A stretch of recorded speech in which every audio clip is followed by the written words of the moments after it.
The Nigerian businesswoman who turned disrespect into revolution. The sun hung low over the Lagos skyline, its golden rays cutting through the smoky haze of traffic jams and the endless honking of cars. Halima Idris sat in the back seat of her black SUV, a calm figure amidst the city's chaos. She adjusted her emerald green suit, the fabric catching the sunlight as her driver, Boardroom, navigated through a cacophony of danfos and okadas. Halima's phone buzzed. It was her assistant, Utola, calling from Zenith Partners headquarters in Ikoyi.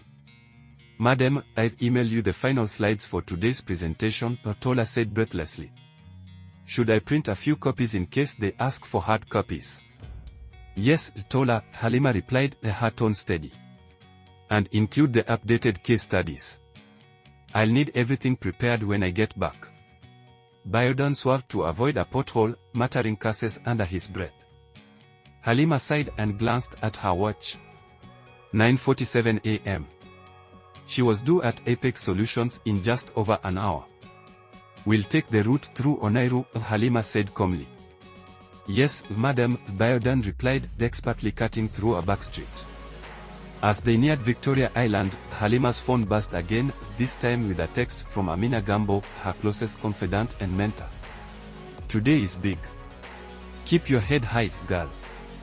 Remember, your work speaks louder than their doubts." Halima smiled faintly, typing back, "Thanks, Amina. Let's see if Apex is ready to listen." The Apex Solutions headquarters was an imposing glass structure, standing tall among the luxury hotels and multinational offices of Victoria Island. The lobby was sleek and modern, with polished marble floors and an oversized fountain. Halima walked in exuding confidence, her heels clicking against the tiles. "Mrs. Idris, welcome," said the receptionist, a young man in a neat suit. "You're expected in the boardroom on the 14th floor." As the elevator ascended, Halima mentally rehearsed her pitch. This wasn't her first high-stakes presentation, but there was something about this one that felt different. She knew Zenith Partners had the expertise Apex needed to expand into the northern markets, but she also knew that breaking through their skepticism would be a challenge. The boardroom was already buzzing when she walked in. Emeka Odilai, the regional director, greeted her with a wide smile that didn't quite reach his eyes.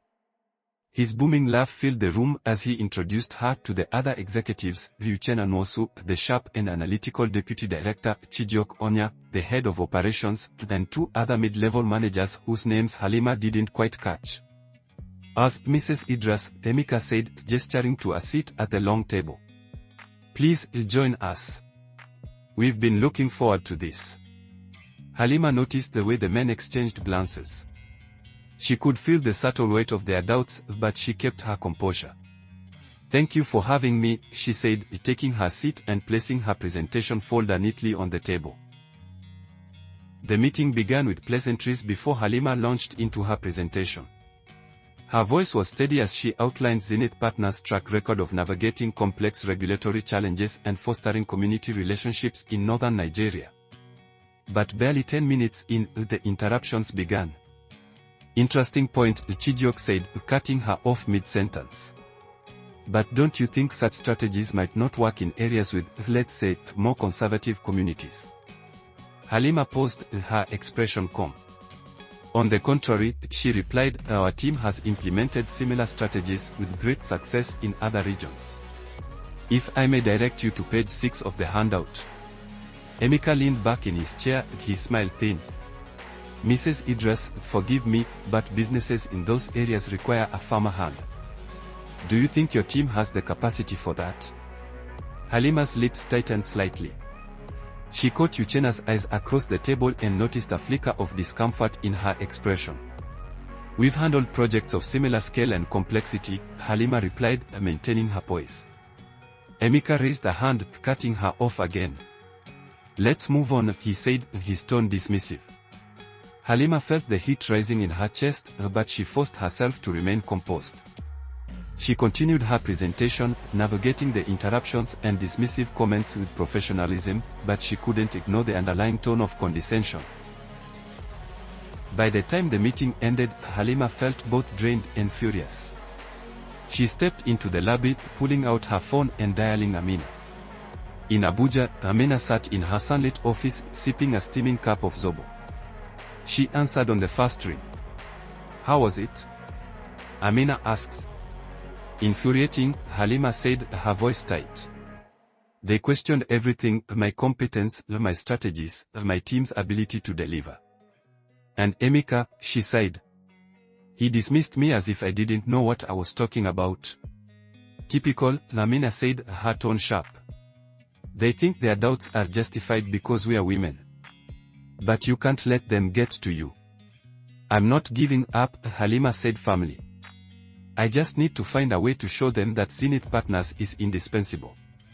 "Leverage, my dear," Amina said.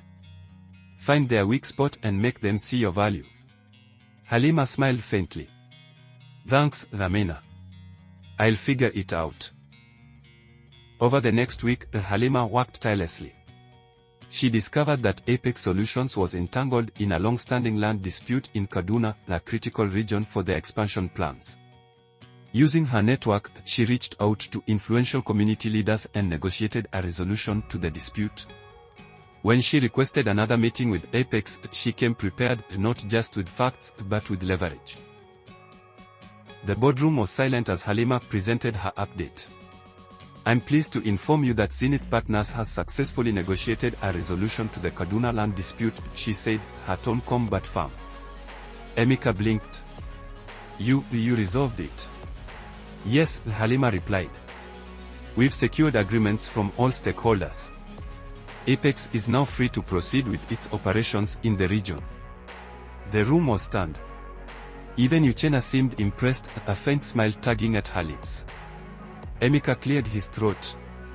"Well, Mrs. Idris, this is unexpected. We'll need to review. I've already included the details in my updated proposal," Halima said, standing up.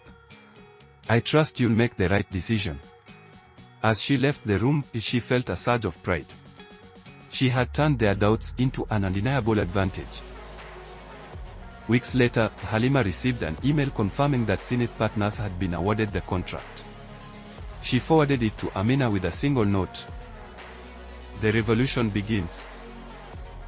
Months later, Apex Solutions announced a new diversity initiative driven by lessons learned from their partnership with Zenith. Meanwhile, Halima continued to expand her business, inspiring other women to stand their ground in the face of workplace bias. Halima's story became a quiet revolution, not just for her, but for every woman fighting to be seen and heard in a world that underestimated them. Dear viewers, what lessons did you take away from Halima's inspiring tale? We'd love to hear your thoughts in the comments below. If you enjoyed the story, give us a thumbs up, share it with friends, and hit that subscribe button. Don't forget to turn on notifications so you never miss out on our latest updates. Thanks for watching, and stay blessed.